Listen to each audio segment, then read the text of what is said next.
Good afternoon, dear friends. It's Jeffrey Shanty Woodcock here. I hope you're having a lovely day, regardless of the weather. I just felt I'd come on and do a video of an issue that has been a real ongoing issue for me, and it was highlighted again this morning. The issue is poor me. I've had this throughout my life simply because of the things that my mother and father have been through and experienced, and that I too have been through. So what I will do, I shall give you a little bit of information about what we've experienced in this lifetime that has created this poor me issue. Before I was born, my mother and father had a child named Jack, my brother, and he lived 24 hours. He was a very poorly little boy and passed. Now, from that moment, my mother has said since she passed through Yvonne, who I go to for healing, she never recovered from this loss. And while I can understand a little bit, I don't understand it fully. So if you can imagine the sadness, the grief, the fear, everything that could be associated with a very unpleasant experience like this.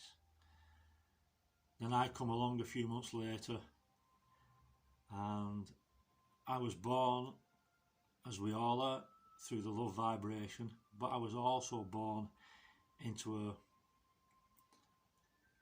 a home that was so full of negativity. Like I said, so much fear, so much perhaps guilt, doubt, all sorts would have been playing on my mother's and father's minds even before Jack was born.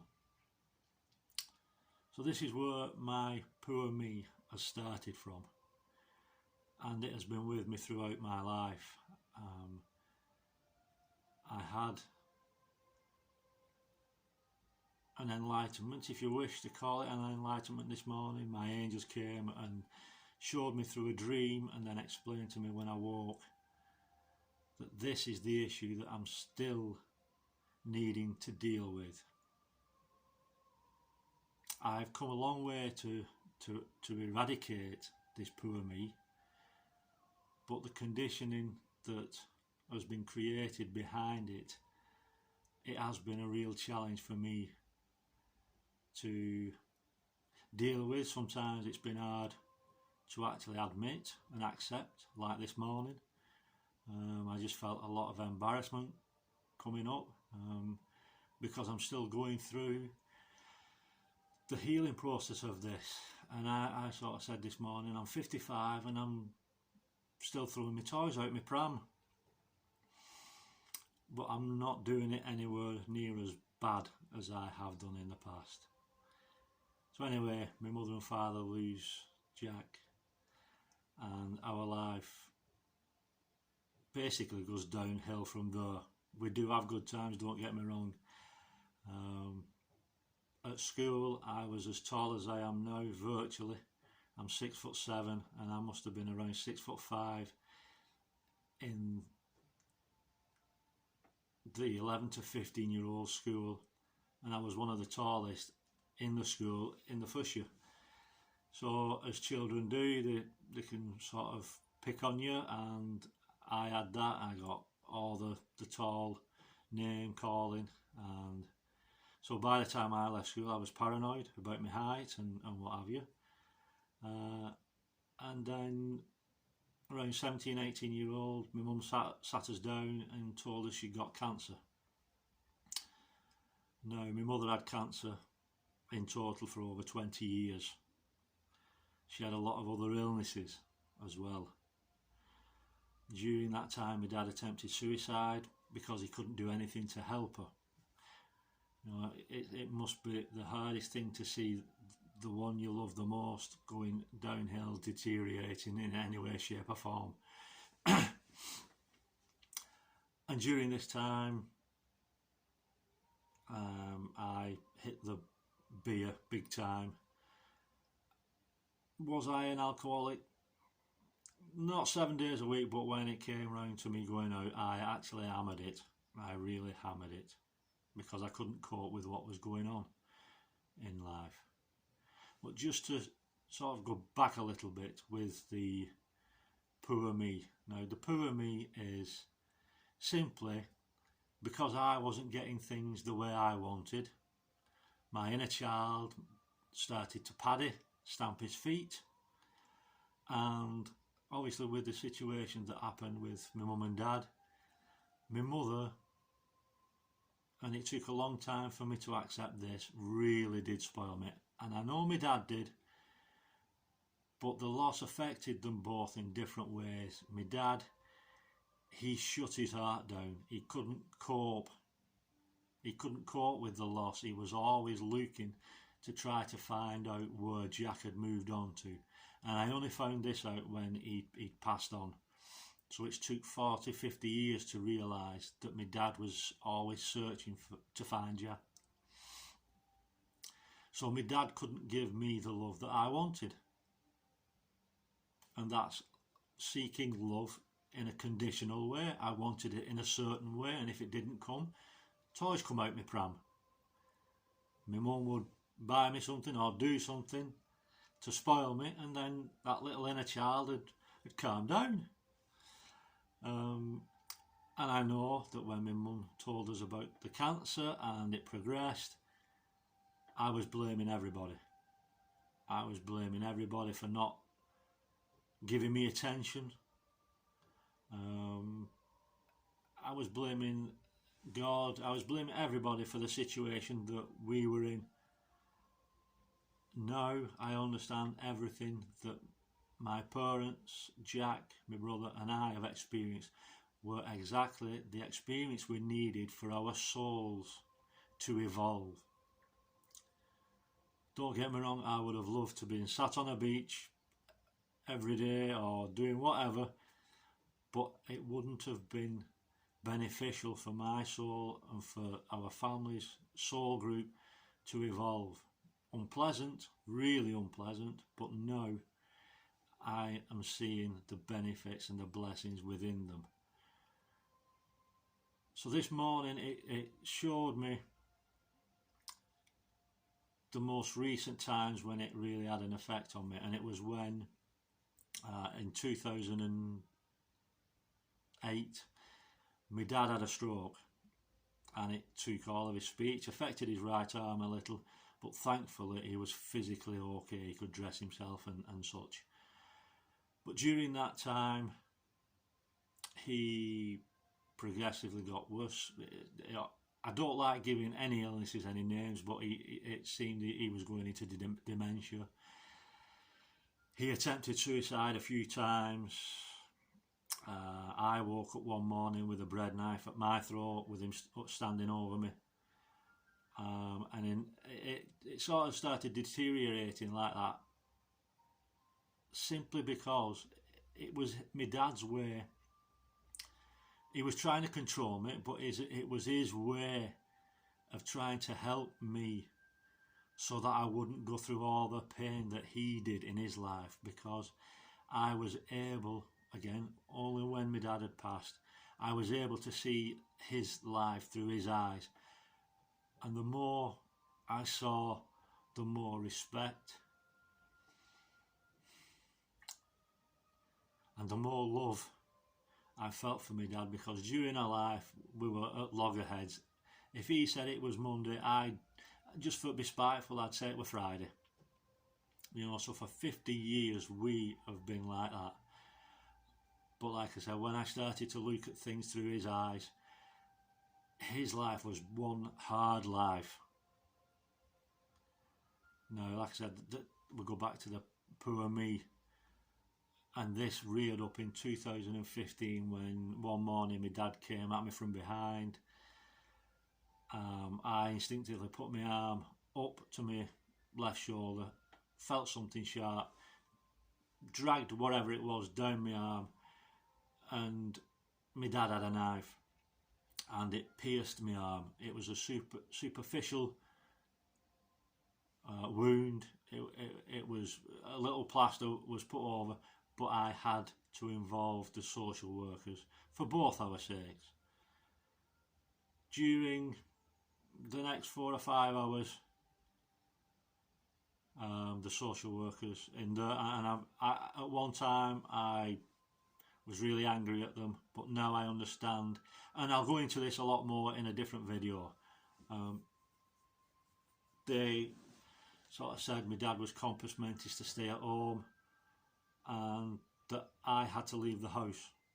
So I lost my home, I lost my job because I was my dad's main carer, and in fact I lost my dad because I only saw him once for 5 minutes after that before he passed. So during that day and the ensuing days where the social worker started to take over, and my auntie and her husband and my dad's friends started to help my dad, which I'm very grateful of now. But at that time I was angry because I was coming from a place of pain. My life was really turned upside down during that one day,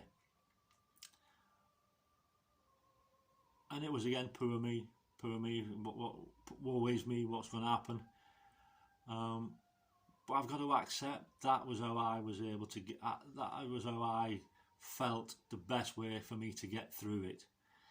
I'm so blessed that I had people, not necessarily people who I would have thought of would have come to the fore to help me, because that was another lesson, and we'll go into that in another day. But the people who came to help me weren't necessarily the people I would have expected. 2 different sets of people, Simon, and latterly after that, Barbara and Rick, gave me a roof over my head because I was essentially homeless.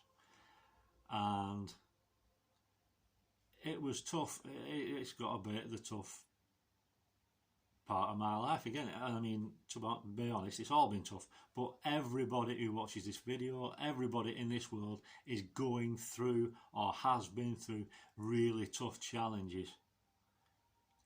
Let me state that category. Everybody is going through it or has been through it. But again, the poor me reared its head, and again, where I'm living now, and over the last few months, I've been shown that there's still the poor me issue within inside of me that needs to be healed, needs to be accepted. The inner child part of me. And like I said, I felt embarrassed and ashamed that I was still carrying it, but we have to be gentle with ourselves. We can only do so much releasing or healing in one go, because our physical body can't cope with it. Our soul could do the 24 hours a day, 24 hours a day, a week. It's never ending. It could do that, but our physical body needs time to process it, to release it, and to rest after it. So the issue has been brought up to me, but there's a little bit that needed to be brought up. I understand who has been showing me this issue, and I thank them with all my heart for showing me, because I feel so much better at this moment in time. I thank my mum, my dad and my brother Jack, for choosing this lifetime with us to heal, because it's been a real challenge. We've been through the ringer many times, but we've had to go through it. We've had to go through it to get to where we are now, coming out the other side. And I've wrote one book, I've another one on its way.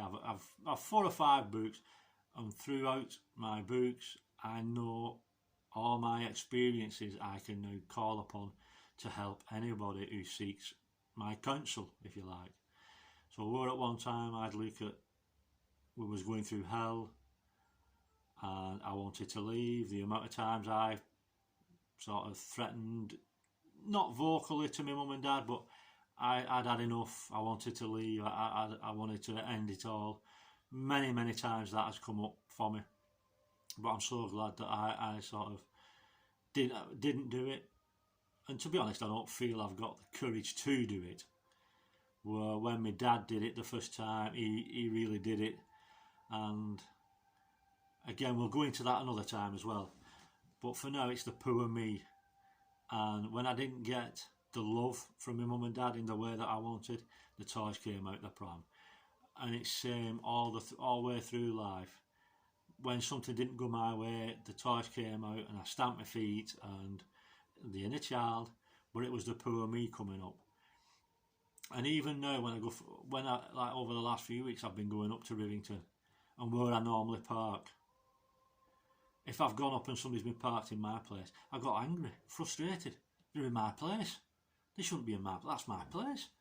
But that is me, poor me. That's my place. So, but where it's taken years and years to let go, I'm letting go of it within seconds, bringing myself back into alignment and right, just let it go, just let it go.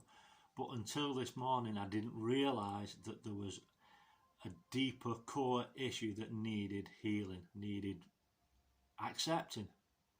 And sometimes it's unpleasant when we start on a spiritual path, because we have to look at ourselves truthfully, 100%. Just on another issue, jealousy. When I first came up on that, it took me 3 months to even admit that I might be jealous. Not that I was. It took me a long time, and this has been exactly the same. But thankfully, with what my angels have shown me through this dream state this morning, that the information that I've been blessed with since, and the understanding, I feel totally free. I feel something massive just lifted off my shoulders, and I felt drawn to share it with you, because no doubt you may have been through this situation, and it's not to beat ourselves up. We get through life the best way we can.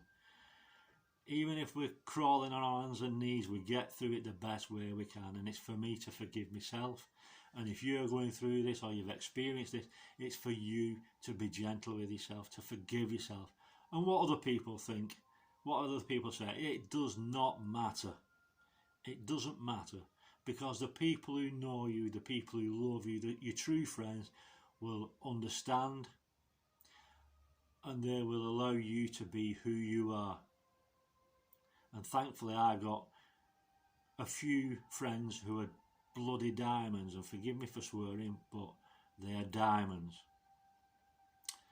I do just want to thank everybody who has come into my life since this physical body was born, for all that they've helped me with, because without their help, pleasant, nice or whatever, they've helped me to get to this moment here where I'm sat in front of a little phone doing a video, and knowing that if what I'm saying now just helps one person, that makes me happy, bunny. And I know it's going to help people. It's helped me.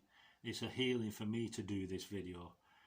So I hope this helps you in some way, my beautiful friends. I'm going to send you so much love and shanty blessings.